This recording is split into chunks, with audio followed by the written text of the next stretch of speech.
దేశంలోనే రెండవ అతిపెద్ద గిరిజన జాతరగా నాగోబాకి పేరుంది. ప్రతి ఏటా పుష్య అమావాస్య రోజు నాగోబాకి అర్ధరాత్రి అభిషేకం తర్వాత ఉత్సవాలు ప్రారంభమవుతాయి. ఈ ఉత్సవాల్లో ఆదివాసులకు సంబంధించిన సంస్కృతి సాంప్రదాయాలన్నీ కూడా కళ్ళకు కట్టేటట్లుగా కనబడుతూ ఉంటాయి. ప్రతి ఏటా కూడా జరిగే ఉత్సవాలు ఎలా ఉంటాయి, నాగోబాకి పూజలు ఎలా జరుగుతాయి, వీళ్ళ తంతు ఏ విధంగా ఉంటుందని చూద్దాం.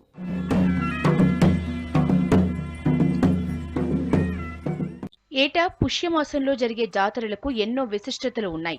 అందులో నాగోబా జాతరకు పెద్ద చరిత్రే ఉంది. దేశంలోనే అత్యంత ప్రాముఖ్యత కలిగిన గిరిజన జాతరల్లో నాగోబా ఒకటి. ఆదిలాబాద్ జిల్లా ఇంద్రవెల్లి మండలంలోని కేత్లాపూర్ గ్రామంలో కొలువై ఉన్నాడు నాగోబా. ప్రతి ఏటా పుష్యమాసంలో వచ్చే అమావాస్య రోజు అర్ధరాత్రి నుంచి ఉత్సవాలు ప్రారంభమవుతూ ఉంటాయి. ఈ ఏడాది జనవరి 31న పుష్య అమావాస్య సందర్భంగా చేసిన ప్రత్యేక పూజలతో నాగోబా జాతర మొదలైంది. ఫిబ్రవరి 6 వరకు ఈ జాతర జరగనుంది. ఇందులో భాగంగా రోజు రకరకాల కార్యక్రమాలు, పూజలు మెస్రం వంశీయుల ఆచారాల ప్రకారం జరుగుతున్నాయి. అర్ధరాత్రి నాగేంద్రుడికి అభిషేకం, ప్రత్యేక పూజలు, నైవేద్యం సమర్పించిన మెస్రం వంశస్థులు తమ కొత్త కోడళ్లను నాగోబాకి పరిచయం చేశారు. ఈ కార్యక్రమాన్ని బేటింకా చెప్తారు.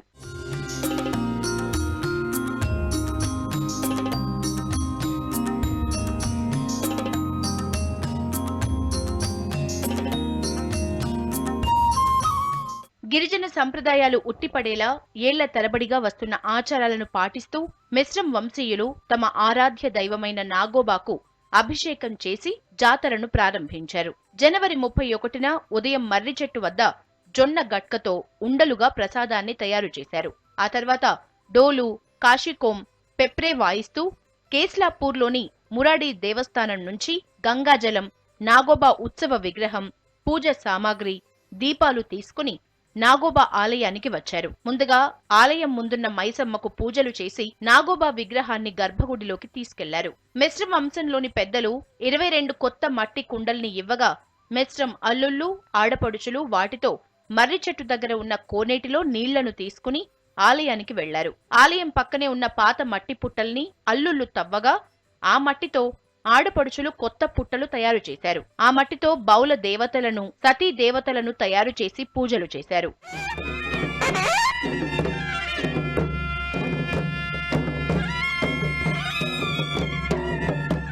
ప్రత్యేక పూజ సమయంలో రాగి చెంబులో పాలు, నవధాన్యాలు, మొలకలు అన్నింటినీ ఒక కొత్త రుమాలుతో కప్పి పుట్టపైనుంచారు. పుట్ట మీది రుమాలు పైకెత్తినట్లు కనిపించగానే పూజా కార్యక్రమాన్ని ఆరంభించారు. రాగి చెంబులోని పాలను నాగదేవుడు తాగుతాడనే విశ్వాసం ఆదివాసీల్లో ఉంది. ఈ పూజా కార్యక్రమంలో పాట్లాల్, గైక్వాడి, హవాల్దార్ వంటి ఆదివాసీ తెగలవారు మాత్రమే పాల్గొంటారు.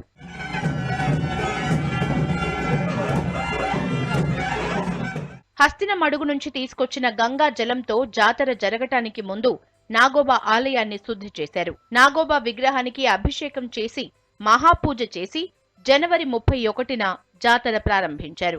తర్వాత గిరిజనులు, ఆఫీసర్లు, ప్రజాప్రతినిధులు, భక్తులు నాగోబాను దర్శించుకుని ప్రత్యేక పూజలు చేశారు. మొదటి రోజు నుంచి జాతర ముగిసే వరకు జనజాతర పెద్ద ఎత్తున జరగనుంది. మెస్రం వంశంలో 20 తెగలు ఉన్నాయి. నాగోబా జాతరకు నెల రోజుల ముందు నుంచే ఏర్పాట్లు మొదలవుతూ ఉంటాయి. నాగోబాను అభిషేకించేందుకు పవిత్ర గోదావరి జలాల కోసం కాలినడకనే బయలుదేరి వెళ్లి తీసుకొస్తారు. ఏటా పుష్య అమావాస్య రాత్రి నాగోబాకు అభిషేకం చేయటంతో జాతర ప్రారంభిస్తారు. ఆదిలాబాద్ జిల్లాలోని మెస్రం వంశీయులతో పాటు ఏపీ, ఛత్తీస్గఢ్, ఒడిశా, మహారాష్ట్ర, మధ్యప్రదేశ్ రాష్ట్రాలకు చెందిన మెస్రం గిరిజనులు ఈ జాతరకు ఏటా తరలివస్తూ ఉంటారు. మెస్రం కుటుంబాల్లో కొత్త కోడళ్లు నాగోబా దర్శనానికి తప్పనిసరిగా రావాల్సి ఉంటుంది. నాగోబాకు పరిచయం చేసిన తర్వాతే మిగిలిన వంశీయులకు వారిని పరిచయం చేస్తారు.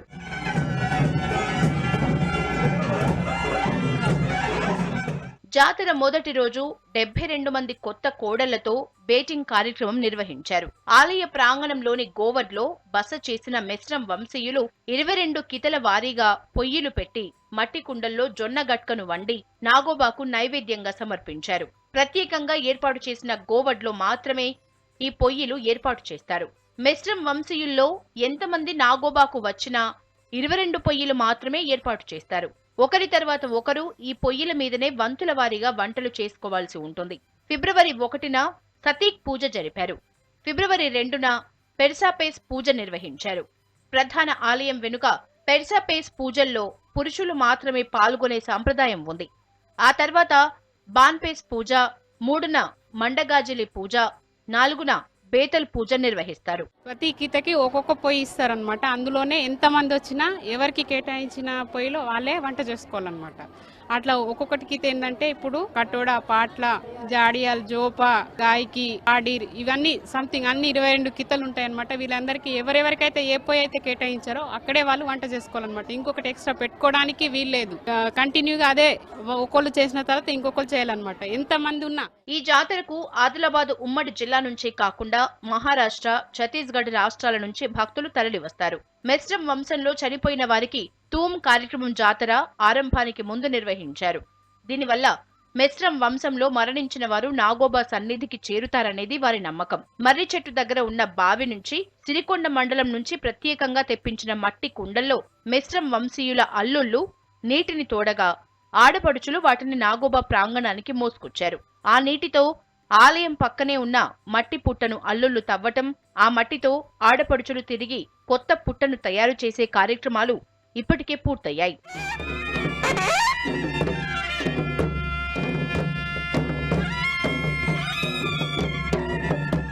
మెస్రం వంశీయులు బస చేసే గోవర్ను రంగులతో అందంగా అలంకరించారు.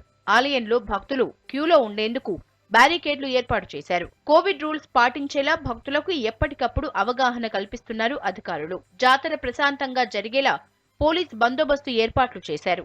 పవిత్ర జలాల కోసం దాదాపు 200 కిలోమీటర్ల పాటు మెస్రం వంశీయులు పాదయాత్రగా వెళ్లి అభిషేక జలాల్ని తీసుకొస్తూ ఉంటారు. పుష్యమాసం మొత్తం కాళ్లకి చెప్పులు ధరించకుండా మెస్రం వంశీయులు పూజలు చేస్తారు. పుష్య అమావాస్య అర్ధరాత్రి నాగోబా పురివిప్పి నాట్యమాడుతాడని ఆదివాసీల నమ్మకం.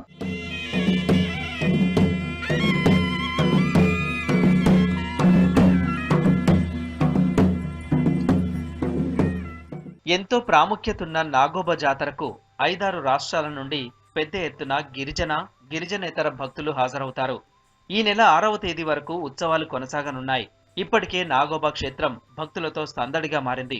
కొండ ప్రాంతాల్లో ఉండే ఆదివాసీ తెగలు జరుపుకునే పండుగలు ఎన్నో ఉంటాయి. కానీ అందులో నాగోబా జాతరకు చాలా ప్రత్యేకతలున్నాయి. గిరిజనుల సంస్కృతి, సాంప్రదాయాలు, ఆచార వ్యవహారాలకు నిలువెత్తు నిదర్శనంగా ఈ జాతరుంటుంది. ప్రకృతిని పూజిస్తూ పర్యావరణాన్ని కాపాడుతూ భవిష్యత్ తరాలకు ఈ జాతర సందేశాన్నిస్తుంది. ఇది దేశంలోనే 2వ అతిపెద్ద గిరిజన జాతర. వారం రోజుల పాటు వైభవంగా ఈ నాగోబా జాతర జరుగుతుంది.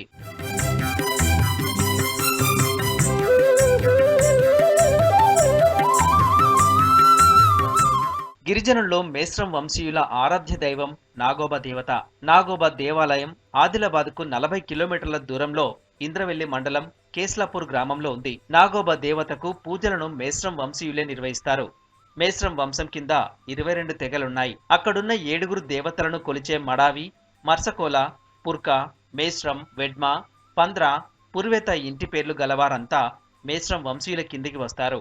ఏడాదికి ఒక్కసారి బంధువులను కలుసుకోవడంతో పాటు కొత్త ఏడాదికి స్వాగతం పలకడం, పితృదేవులను స్మరించుకోవడం ఈ పండగ ప్రత్యేకత. ఆ రోజు అందరు మేము 22 తెగల వారులము మెస్రం వంశస్థులు ఈ కెస్లాపూర్ లో దేవుని ఇల్లు ఉన్నది. ఆ ఇల్లు కాడ వచ్చేసి గుమ్ముగూడి ఆ రోజు మనం తెల్లారి ఎడ్ల బండితో మన ప్రధాని హీరసుఖ్ అని ఉంటాడు, వాళ్ళిద్దరు ఒక 7 ఊర్లకు సెందూర్ ధూపని బయలుదేరుతారు. సాయంత్రం వచ్చేసి మా నాగోబా దేవతకు అభిషేకము శుద్ధి చేయుటకు గంగా జలానికి క్రమశిక్షణముగా అందరూ ఒక్కరెనక ఒక్కరు కాళ్ళ నడకతో బయలుదేరుతారు. 100 ఏళ్లుగా అడవి బిడ్డల ఇలవేల్పుగా పూజలు అందుకుంటున్న నాగోబా దేవత జాతర ఏటా పుష్యమాసంలో అంగరంగ వైభవంగా జరుగుతుంది. ఈ సమయంలో ఆదిలాబాద్ జిల్లాతో పాటు తెలుగు రాష్ట్రాలు, ఒడిశా, ఛత్తీస్గఢ్, మధ్యప్రదేశ్, మహారాష్ట్ర నుంచి బంధుమిత్రులను కూడగట్టుకుని భారీ సంఖ్యలో గిరిజనులు ఇక్కడికి వస్తుంటారు. నాగోబా జాతరలో పూజలన్నీ ఒకే వంశస్థుల చేతుల మీదుగా జరగడం అనాదిగా వస్తున్న ఆచారం. నెల రోజుల ముందు నుంచే నాగోబా జాతర పనులు మొదలవుతాయి. జాతర ప్రారంభానికి ముందు పుష్య పౌర్ణమి రోజున మేస్రం వంశీయులు ప్రత్యేక పూజలు చేస్తారు. ఆ పూజలకు అవసరమయ్యే మట్టి కుండల్ని తరతరాలుగా ఒకే వంశస్థులు చేయడం ఆచారంగా వస్తోంది. మేము మా ఊరు నుంచి కాలినడకతో వచ్చిన మా పిల్లలు మళ్ళీ కసలంతో వస్తాం మేము. తర్వాత అక్కడ మడ దగ్గర ఉంటాం. ఒక రోజు ఇంద్రవెల్లిలో ఉంటాం. అక్కడ పూజ చేసి మడ దగ్గర వస్తాం. తర్వాత అక్కడ 4 రోజుల తర్వాత పూజ రోజు ఇక్కడ వస్తాం. సిరికొండలోని గుగ్గిళ్ల వంశీయులు మాత్రమే నాగోబ కోసం కుండలు తయారు చేస్తారు. ఇది కూడా ఆచారంలో భాగమే. గుగ్గిళ్ల వంశీయులకు మేస్రం వంశీయుల మధ్య తరతరాలుగా సంబంధాలు కొనసాగుతున్నాయి. పుష్యమాసంలో నెలవంక కనిపించిన తర్వాత మేస్రం వంశీయులు ఎడ్ల బండ్లలో సిరికొండ వెళ్లడం, అక్కడ గుగ్గిళ్ల వంశీయులకు 130కి పైగా కుండలు తయారు చేయాలని కోరుతారు. మేస్రం వంశీయులు ఈ కుండల్లోనే గంగా జలాన్ని తీసుకురావడమే కాకుండా వంట చేసి జాతరలో భక్తులకు భోజనం పెడతారు. మా తాతల నుంచి తరతరాల నుంచి మా అంశం వాళ్ళు మాకు గుగ్గిల అంశం వాళ్ళమే కుండలు చేయగలుగుతున్నాం. తాతల నుంచి ముందు తరతరాలు జరిగింది. ఇప్పుడు కూడా మేమే చేస్తున్నాం. కుండల్ని తీసుకొని అక్కడ ఆ కెసలపూరు నాగోబా దేవాలయంకు అక్కడ చేరుకుంటారు. అక్కడ తెల్లం దాకా అక్కడ మా కుండలతోని అక్కడ ప్రారంభంతో కుండలతోని మొత్తం మంది గంగలీలతోని కుండలతో పూజ చేసి ఆ పూజలు తీసుకొని తెల్లారి కుండలు పూజ చేసుకుని కుండలలో నీళ్ళు తీసుకొని నాగబా గుడి లోపలికి పూజకు తీసుకెళ్తారు. మేస్రం వంశస్థులు వారం పాటు జాతర ప్రచారం చేసి గంగా జలం కోసం కేస్లాపూర్ నుంచి బయలుదేరుతారు. కాలినడకన 125 కిలోమీటర్లు ప్రయాణించి జన్నార మండలం కలమడుగు సమీపంలోని హస్తినమడుగులోని నీటిని కలశంలో నింపుకొని తీసుకొచ్చి గ్రామ శివారులోని మర్రి చెట్ల కింద బస చేస్తారు. అక్కడే మేస్రం వంశీయుల్లోని 22 తెగల్లో మృతి చెందిన పితృదేవతలకు తూమ్ పూజలు చేస్తారు. తర్వాత డోలు సన్నాయిలు వాయిస్తూ నాగోబా ఆలయానికి వెళ్లి నాగోబా విగ్రహాన్ని ఆ నీటితో శుభ్రం చేసి ఆలయాన్నంతా శుద్ధి చేయడం, బాజా భజంత్రీలతో ఆలయ ప్రాంగణంలో పూజా కార్యక్రమాలను నిర్వహిస్తుంటారు.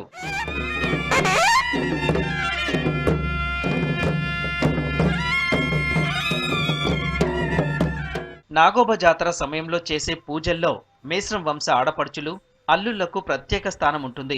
ఆలయంలో పుట్టలు తయారు చేసే మట్టిని టేకు కర్రలతో అల్లుళ్లు తవ్వితే ఆడపడుచులు పురాతన బావి నుంచి తీసుకొచ్చిన నీటితో మట్టిని మెత్తగా చేసి పుట్టలా తయారు చేస్తారు. ఆడపడుచులు చేసిన పుట్ట 5 రోజుల పాటు పగలకుండా ఉంటే ఆ ఏడాది పంటలు బాగా పండుతాయని, తల్లిదండ్రులు తోడబుట్టిన వారు బాగుంటారనేది వారి నమ్మకం. జాతర సమయంలో 22 తెగలకు చెందిన కొత్త కోడళ్లందరికీ కులదేవతను పరిచయం చేసి మొక్కులు తీర్చడం, కుల పెద్దలను పరిచయం చేయడం మరో పద్ధతి. దీనినే బేటింగ్ అంటారు.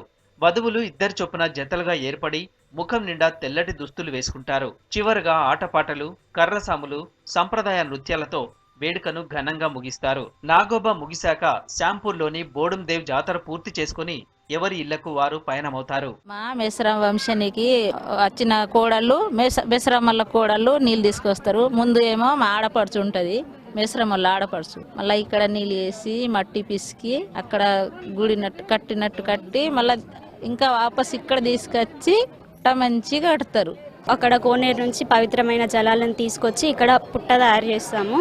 అందరూ మేస్రం వంశాల ఆడబిడ్డలు ప్రతి ఒక్కరుండి లైన్ గా ఒక పద్ధతి ప్రకారంగా ఇక్కడ పుట్ట తయారు చేస్తాం. ఈరోజు ఆవు పేడ మట్టితో పవిత్రంగా తయారు చేస్తాం పుట్టని. ఇప్పటికీ నాగోబా జాతరకు చాలా మంది ఆదివాసులు ఎడ్ల బండ్లపై వస్తుంటారు. 80 ఏళ్ల క్రితం మారుమూల గ్రామాలకు ఎలాంటి సౌకర్యాలు లేవు. గిరిజనుల వద్దకు కూడా అధికారులు ఎవరూ వెళ్లేవారు కాదు. భూమి కోసం, విముక్తి కోసం సాయుధ పోరాటం చేసి కుమ్రం భీం మరణించడం, ఆ తర్వాత ఆదివాసీల ఉద్యమం మరింత పెరిగింది. దీంతో నిజాం గిరిజనులను శాంతింపజేయడం కోసం గిరిజన ప్రాంతాల పరిస్థితులు, వారి స్థితిగతులపై అధ్యయనం చేసేందుకు ప్రముఖ మానవ పరిణామ శాస్త్రవేత్త ప్రొఫెసర్ హైమన్ డఫ్ను ఆదిలాబాద్ జిల్లాకు పంపారు. ఆయన ఈ జాతరపై దృష్టి పెట్టి కొండలు, కోనలు దాటి వచ్చి గిరిజనుల సమస్యలను తెలుసుకున్నారు. వాటిని పరిష్కరించేందుకు జాతరలో దర్బార్ ఏర్పాటు చేయాలనుకుని 1942లో కేస్లాపూర్లో దర్బార్ నిర్వహించారు. స్వాతంత్ర్యం వచ్చాక దీన్ని జిల్లా కలెక్టర్ ఆధ్వర్యంలో కొనసాగిస్తున్నారు. అక్కడికి వచ్చిన గిరిజనులు వారి సమస్యలను దర్బార్లో చెప్పుకుంటారు. ఇందులో గిరిజన పెద్దలు, ప్రజాప్రతినిధులు, అధికారులు హాజరవుతారు. నాగోబా జాతరలో ఇదో ప్రత్యేక ఆకర్షణ. వేరే జాతరలలో ఇలాంటి దర్బార్లు కనిపించవు.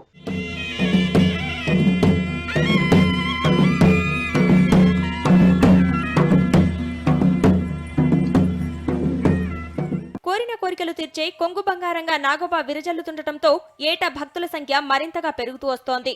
తమ కోరికలు నెరవేరడంతో ఏటా నాగోబా దర్శనానికి వస్తున్నామంటున్నారు భక్తులు. గిరిజనులతో పాటు గిరిజన నేతరులు కూడా పెద్ద సంఖ్యలో ఈ జాతరకు వస్తున్నారు.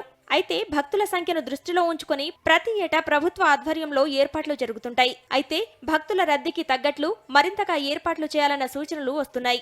ఇంకోవైపు కరోనా ఎఫెక్ట్ ఉండటంతో రూల్స్ పాటిస్తూ నాగోబా దర్శనాలు చేసుకోవాలని అధికారులు సూచిస్తున్నారు. 31 జనవరి నుంచి 6 ఫిబ్రవరి వరకు ఈ నాగోబా జాతర ఏర్పాటు చేస్తున్నాము. ఆల్ అరేంజ్మెంట్స్ ఎన్షూర్ చేశాము. ముఖ్యంగా కోవిడ్ అవి అన్ని నిబంధనలు కూడా పాటించడం. ఆల్ ఆఫీసర్స్ డిప్లాయ్ అయ్యి ఇక్కడ చూస్తారు. ఇక్కడ ఎస్పీ గారు కూడా మొత్తం పోలీస్ ఫోర్స్ ఇక్కడ డిప్లాయ్ చేశారు. గతంలో ఎలా చేశామో ఈసారి కూడా మొత్తం ఫుల్ స్థాయిలో అండ్ సేఫ్టీతో నాగోబా జాతర ఏర్పాటు చేస్తాం. మా పోలీస్ తరఫున 500 మంది పోలీస్ డిప్లాయ్మెంట్ చేశాం. ఎక్కడ కూడా చిన్న ప్రాబ్లం రాకుండా కరోనా నిబంధనలు పాటించి అందరు కూడా బందోబస్తు అరేంజ్ చేశాము. ఎమర్జెన్సీ కోసం ఒక మెడికల్ టీం ఉంది. తర్వాత అన్ని రకాలుగా బందోబస్తు అరేంజ్ చేశాము. నాగోబా పండుగను రాష్ట్ర ప్రభుత్వం రాష్ట్ర స్థాయి పండుగగా గుర్తించినప్పటికీ మరింత వైభవంగా ఈ వేడుకలను నిర్వహిస్తే బాగుంటుందన్న సూచనలు వస్తున్నాయి. ఆదివాసీల సంస్కృతి సాంప్రదాయాలకు అద్దం పట్టే ఈ జాతరకు తగినంత సెక్యూరిటీ కల్పించాలని, ప్రథమ చికిత్స కేంద్రాలను, మంచినీళ్లు, మొబైల్ టాయిలెట్స్ ఏర్పాటు చేయాలని, వృద్ధులకు, చిన్నపిల్లల తల్లులకు మెరుగైన సౌకర్యాలు కల్పించాలంటున్నారు. ఆలయ నిర్మాణంతో పాటు మౌలిక వసతుల కోసం గత ఏడాది ప్రభుత్వం 6 కోట్ల రూపాయలు మంజూరు చేసింది. ఈ ఫండ్స్ ను ఆలయ మండపం, గోపురం, క్రీడా మైదానం, దర్బార్ హాల్, లైటింగ్ తదితర పనులకు కేటాయించారు. మేస్రం వంశీయులు ప్రధాన గర్భగుడిని చందాలు వేసుకుని సొంతంగా 1 కోటి రూపాయలతో నిర్మించుకుంటున్నారు. మిగతా పనుల కోసం ప్రభుత్వం నుంచి ఫండ్స్ రాకపోవడంతో కొంతమేర ఆలయ నిధులు ఖర్చు పెడుతున్నారు. ప్రస్తుతం ప్రహారీ పూర్తి కాగా మండపం, గోపురం పనులు కొనసాగుతున్నాయి. ఆలయం పూర్తి కావాలంటే మరో ఏడాది పట్టే ఛాన్స్ ఉంది.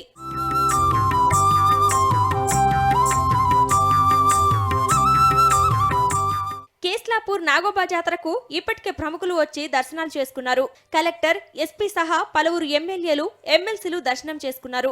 నాగోబా ఆలయాన్ని మరింత అద్భుతంగా నిర్మిస్తున్నారు. మేస్రం వంశీయులు చందాలు వేసుకున్నారు. అటు సర్కార్ కూడా కొంతవరకు నిధులు ఇచ్చింది. మిశ్రమ వంశీయులందరూ కూడా మొక్కుతూ వస్తున్నారు కాబట్టి వాళ్ళందరూ కూడా మంచి జరగాలి, వాళ్ళ కుటుంబాలు బాగుండాలి. మా ఆదివాసీ సాంప్రదాయం ఏ విధంగా ఉంది, అసలు మా దేవుళ్ళు అంటే ఏంటి, పెద్ద దేవుళ్ళు అంటే ఏంటి, పురాతనమైనటువంటి ఎక్కడైతే గుళ్ళు ఉన్నాయో ఆ గుళ్ళు ఇంకా డెవలప్మెంట్ చేసుకోవడానికి. నాగోబా జాతరలో గిరిజన సంస్కృతి సాంప్రదాయాలు కళ్లకు కట్టినట్లుగా కనబడతాయి. పూర్వకాలం నుండి తమ కట్టుబాట్లకు లోబడే ఇప్పటికీ వీరంతా తమ ఆచారాలను ముందుకు తీసుకెళ్తున్నారు.